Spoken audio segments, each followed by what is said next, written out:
ماضی وقت ہے، لیکن مجھے یہ محسوس ہو رہا ہے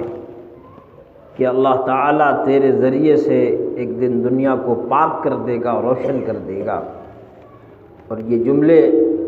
حضرت آمنہ کی زبان سے نکلے ہیں، اور حضرت آمنہ کی روح قفس عنصری سے پرواز کر گئی۔ آپ کا انتقال ہو گیا۔ حضور نبی کریم علیہ الصلوۃ والسلام کو اپنی والدہ سے کتنی محبت تھی، کتنا پیار تھا کہ آپ علیہ الصلوۃ والسلام اعلان نبوت کے بعد آپ نے صحابہ سے ارشاد فرمایا، اے کاش میری ماں زندہ ہوتی۔ سبحان اللہ، ہم کیسے نااہل لوگ ہیں، کیسے نااہل امتی ہیں،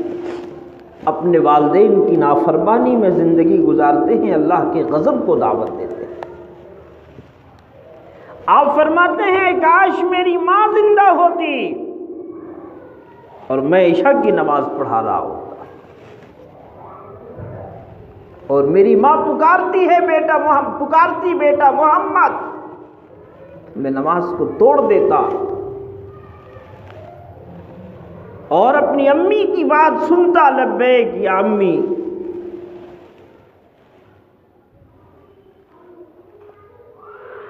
اتنی محبت حضور علیہ الصلوۃ والسلام کو اپنی ماں سے، اور آپ نے امت کو یہی درس دیا، والدین کی نافرمانی پر اللہ تبارک و تعالی ناراض ہو جاتا ہے، والدین کی فرما برداری پر اللہ تبارک و تعالیٰ کی رضا مل جاتی ہے، اللہ رسول اس سے راضی ہوتے ہیں۔ حضرت آمنہ کا انتقال ہوا، خدا جانے کون آیا، کس نے دفن کیا، کیسے دفن کیا۔ حضرت ام ایمن رسول اللہ صلی اللہ علیہ وسلم کو لے کر کے آئی ہیں اور آپ کے دادا جان کے سپرد کیا، عبد المطلب حضور علیہ الصلوۃ والسلام کے دادا۔ باپ کا سایہ اٹھ گیا، ماں بھی دنیا سے چلی گئی، اب دادا سرپرست ہے، لیکن یہ بھی سائے پسند آئے نہ، پروردگار کو بے سایہ کر دیا ہر سایہ دار کو۔ یہ سایہ بھی 2 سال کے بعد آپ کے سر سے اٹھ گیا۔ 8 سال کی عمر حضور علیہ الصلوۃ والسلام کی ہوئی اور دادا بھی دنیا سے رخصت ہو گئے۔ کتابوں میں لکھا کہ حضور علیہ الصلوۃ والسلام کے دادا کا جنازہ اٹھا تو نبی علیہ الصلوۃ والسلام کی عمر شریف 8 سال کی تھی۔ آپ نہایت غمگین تھے، آپ صلی اللہ علیہ وسلم کی آنکھوں میں آنسو تھے اور آپ کے چہرے پر افسردگی کے، غمگینی کے آثار ظاہر تھے۔ ظاہر سی بات ہے کہ جس کی دنیا اجڑ جا رہی ہو، باپ کا سہارا، باپ کو دیکھا ہی نہیں، ماں آنکھوں کے سامنے بیابان میں رخصت ہو گئی، اب دادا کی سرپرستی میں آئے، دادا بھی رخصت ہو گئے۔ گویا یہ باتیں علماء یہ فرماتے ہیں کہ اللہ تبارک و تعالیٰ دنیا والوں کو بتانا چاہتا تھا کہ دنیا والے میرے محمد علیہ الصلوۃ والسلام کے کمالات کو ماں باپ کی طرف، دادا کی طرف، دوسرے رشتہ داروں کی طرف منسوب کریں گے، نہیں، اللہ تبارک و تعالیٰ نے اپنے نبی کی، اپنے محبوب کی حفاظت براہ راست کی ہے، تربیت براہ راست کی ہے، اور آپ صلی اللہ علیہ وسلم امی ہو کر آپ صلی اللہ علیہ وسلم نے کسی سے پڑھنا لکھنا نہیں سیکھا، آپ صلی اللہ علیہ وسلم کسی کے سامنے زان میں تلمذ طے نہیں کیا، آپ دنیا میں کسی کے شاگرد نہیں ہے، آپ کا کوئی استاد نہیں ہے، آپ نے کسی کے سامنے کوئی کتاب پڑھنا نہیں سیکھا، اور دنیا میں علم و حکمت کے وہ دریا بہا دیے کہ آج 14 صدی گزرنے کے بعد بھی دنیا اس پر ریسرچ کر رہی ہے اور دنیا اس پر کتابوں پر کتابیں لکھ رہی ہے، لیکن ہے فخر دو عالم کی ثنا اب بھی ادھوری، صدیوں سے ادیبوں کے قلم ٹوٹ رہے ہیں۔ حضور علیہ الصلوۃ والسلام 8 سال کی عمر ہوئی، دادا انتقال فرما گئے، اور نبی علیہ الصلوۃ والسلام اب ابو طالب جو حضرت عبداللہ کے سگے بھائی تھے، ان کی آغوش تربیت میں آ گئے۔ لیکن حضرت ابو طالب کا حال یہ تھا کہ آپ چونکہ مکے کے سردار تھے، بیت اللہ کے والد محترم کے بعد بیت اللہ کے متولی آپ ہوئے ہیں، اور عرب کی مہمان نوازی تو بہت مشہور ہے۔ آپ کے پاس غربت کا معاملہ یہ تھا کہ غربت کی وجہ سے آپ نے اپنے بچوں کو تقسیم کر رکھا تھا۔ نبی علیہ السلام اس زمانے سے ہی شب بیداری کا شوق، راتوں کو جاگنے کا شوق، اور حضرت ابو طالب یہ فرماتے ہیں کہ میرا بھتیجا جب دسترخوان پہ ہوتا تھا تو کھانا زیادہ ہو جاتا تھا، کھانے میں برکت ہو جاتی تھی اور لوگ شکم شیر ہو کر کھا لیتے تھے۔ لیکن اگر میرا بھتیجا نہیں ہوتا تو کھانا اتنا نہیں ہوتا تھا کہ لوگوں کا پیٹ بھر سکے۔ حضور علیہ السلام نے دنیا والوں کو یہ بتایا کہ آپ بچپنے میں لہو و لعب میں مبتلا نہیں ہوئے، گندے کاموں میں مبتلا نہیں ہوئے، کھیل تماشوں میں آپ مبتلا نہیں ہوئے۔ وہ ایسا بچپنا ہے کہ آپ کے مکہ کے لوگ بت پرستی اور شراب نوشی اور تمام برائیوں کے باوجود حضور علیہ السلام کو دیکھ کر آپ کے بچپنے پر رشک کرتے ہیں۔ اب یہ زمانہ آیا کہ جب آپ صلی اللہ علیہ وسلم جوانی کی دہلیز پہ قدم رکھتے ہیں، اور وہ دور ہوتا ہے جس دور میں اکثر انسان بہک جاتا ہے۔ اللہ تعالیٰ اپنے نبیوں کی، اپنے انبیاء کی، اپنے برگزیدہ بندوں کی حفاظت فرماتا ہے۔ اللہ رب العزت نے نبی علیہ السلام کی فطرت میں، حضور علیہ السلام کی طبیعت میں یہ چیزیں داخل فرمائی تھی کہ علماء فرماتے ہیں کہ نبیوں کی طبیعت ہی شریعت بن جاتی ہے۔ اللہ تبارک و تعالیٰ نے حضور علیہ السلام کو بچپن سے آپ میں شرافت تھی، آپ صلی اللہ علیہ وسلم بچپن سے دوسروں کی مدد کرتے تھے، آپ صلی اللہ علیہ وسلم عدل کو پسند کرتے تھے، آپ صلی اللہ علیہ وسلم غریب پروری کرتے تھے، آپ بے کسوں کے کس تھے، آپ مصیبت زدہ لوگوں کی مصیبت دور کرنے کی فکر کرتے، کوشش کرتے۔ ابھی آپ صلی اللہ علیہ وسلم کا وہ دور آیا کہ چچا کا ہاتھ پٹانے کے لیے آپ نے جوانوں کو کیا پیغام دیا۔ آج کیا دور آ گیا ہے، ہم مسلمانوں کے گھروں کے بچے، ہماری برادری اور ہمارے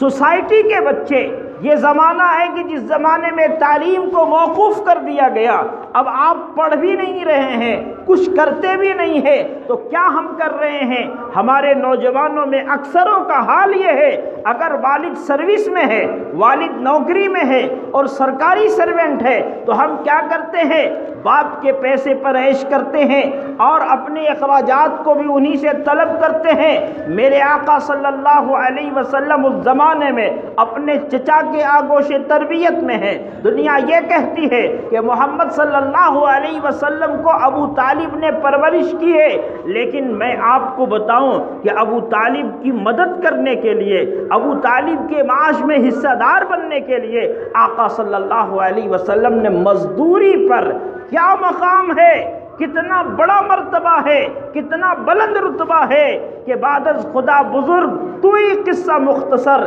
سب متفق ہے قول کسی ایک کا نہیں، بعد از خدا بزرگ کوئی آپ سا نہیں۔ حضور علیہ السلام کا وہ مقام ہے کہ خدا کے بعد بس وہ ہے، اس کے بعد کیا کہیے، یہ مرتبہ، یہ رتبہ، یہ سربلندی، یہ عظمت۔ لیکن آپ نے مکہ کے لوگوں کی بکریاں اجرت پہ چرائی ہے اور چرواہی پہ چرائی ہے۔ آپ صلی اللہ علیہ وسلم کو بکریاں چرانے پر، بلکہ آپ نے یہ فرمایا کہ تمام انبیاء علیہ السلام نے بکریاں چرائی ہیں۔ علماء فرماتے ہیں کہ بکریوں کی فطرت میں ایک چیز شامل ہوتی ہے کہ وہ ایک جگہ ٹھہرتی نہیں ہے، ادھر ادھر ہونا، اچک پھچک جانا، یہ چیزیں انبیاء علیہ السلام کی تربیت کے لیے کہ انہیں بھی انسانوں کا ریوڑ جو بھٹک رہا ہے، گمراہ ہو رہا ہے، پت بھرشٹ ہو رہا ہے، اللہ تبارک و تعالیٰ کے بتائے ہوئے اصولوں سے انحراف کر رہا ہے، یہ انسانوں کی جمعیت کو، انسانوں کے مجمع کو انبیاء صحیح راستے پر، صحیح مارگ پر، صحیح دشا پر لاتے ہیں۔ اس لیے انبیاء علیہم السلام سے اللہ تبارک و تعالیٰ نے بکریاں چروائی۔ نبی علیہ السلام مکہ مکرمہ میں آپ بکریاں چرا رہے ہیں۔ ایک دو وقت ایسا آیا کہ جس میں مورخین نے، سیرت نگاروں نے لکھا ہے کہ مکہ کا ماحول کیسا تھا، جہاں شراب نوشی عام تھی۔ مورخین نے لکھا کہ اس زمانے میں عزت دار آدمی وہ کہلاتا تھا، بڑا شریف انسان، یا یہ کہیے کہ بڑا سوسائٹی میں بڑا وقار اور بڑی عزت والا وہ ہوتا تھا کہ جس کے یہاں سب سے پرانی شراب ملتی تھی۔ ایسا ماحول، ایسی سوسائٹی تھی۔ اس سوسائٹی میں آپ صلی اللہ علیہ وسلم کی بے داغ جوانی یہ قابل رشک ہے۔ ایک مرتبہ ایسا ہوا کہ شادیوں کا موقع تھا۔ آج جیسے آج کے زمانے میں رئیس لوگ، پیسے والے لوگ، دولت والے لوگوں نے شادی کو ایک نمائش کا ذریعہ بنا لیا، دولت کی نمائش کا، اور اس میں دولت کا اظہار، کھانے پینے کا سسٹم، یہ عجیب طرح کے مغربی طرز پر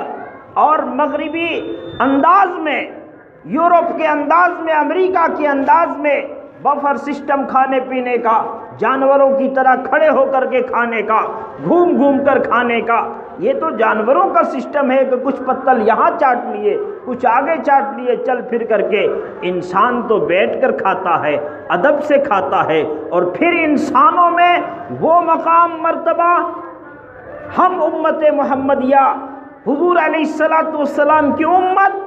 اپنے آقا صلی اللہ علیہ وسلم پر مر مٹنے والے لوگ، نبی علیہ السلام کی اتباع کا دم بھرنے والے اور دعویٰ کرنے والے لوگوں کا اگر یہ حال ہو جائے کہ ہمارے پاس تو حضور علیہ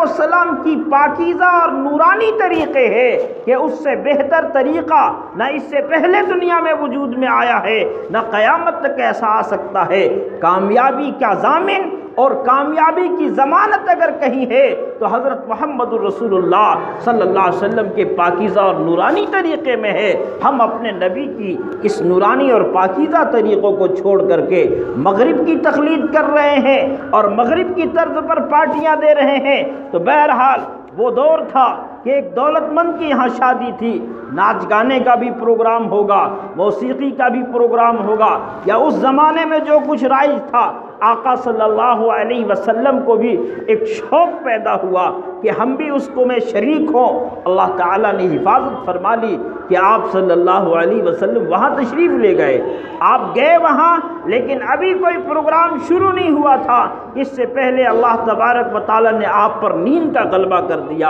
اور آپ سو گئے، اور اس وقت بیداری ہوئی جب سورج کی روشنی اور سورج کی کرنیں آپ کے چہرے انور پر پڑنے لگے تو وہاں کچھ بھی نہیں تھا۔ اللہ تعالیٰ ایسی حفاظت کرتا ہے۔ آپ کی بے داغ جوانی اس طریقے سے گزری۔ آپ صلی اللہ علیہ وسلم نے اس کے بعد آپ نے تجارت کیا ہے۔ تجارت وہ پیشہ ہے جو نفع بخش بھی ہے، بابرکت بھی ہے، اور اس تجارت کو کر کے آقا صلی اللہ علیہ وسلم نے دنیا کے تاجروں کو، دنیا کے ان لوگوں کو جو مالدار ہیں، تجارت کر رہے ہیں، بزنس مین ہیں، ان کو بتایا کہ تجارت ایمانداری کے طریقے پر کیا جائے۔ ایماندار تاجر، ایمانداری سے تجارت کرنے والا، قیامت کے میدان میں بڑا اعزاز اس کو کیا جائے گا، اور اللہ تبارک و تعالیٰ اس امین تاجر کا حشر نیک لوگوں کے ساتھ فرمائے گا۔ اس لیے حضور علیہ السلام نے تجارت کی، ملک شام کا سفر کیا، اور پھر وہاں بحیرہ سے بصرہ میں بحیرہ راہب نے آپ کے آمد کی پیشن گوئی کی اور آپ کے لوگوں کی دعوت کی۔ اس طریقے سے یہ سلسلہ چلتا رہا کہ آپ صلی اللہ علیہ وسلم کی عمر مبارک آپ نے 25 سال کی ہوئی۔ اسی زمانے میں حضرت خدیجۃ الکبریٰ رضی اللہ عنہا، جس کا مان لے کر نبی علیہ السلام نے شام کا سفر کیا تھا، آپ کے ساتھ حضرت خدیجہ کا غلام میسرہ تھا، جس نے آپ صلی اللہ علیہ وسلم کی تعریف بیان کی، آپ کی امانت داری، آپ کی دیانت داری، آپ کی سچائی، آپ کی راست گوئی، آپ صلی اللہ علیہ وسلم کی سچ گوئی کو ایسا بیان کیا کہ حضرت خدیجہ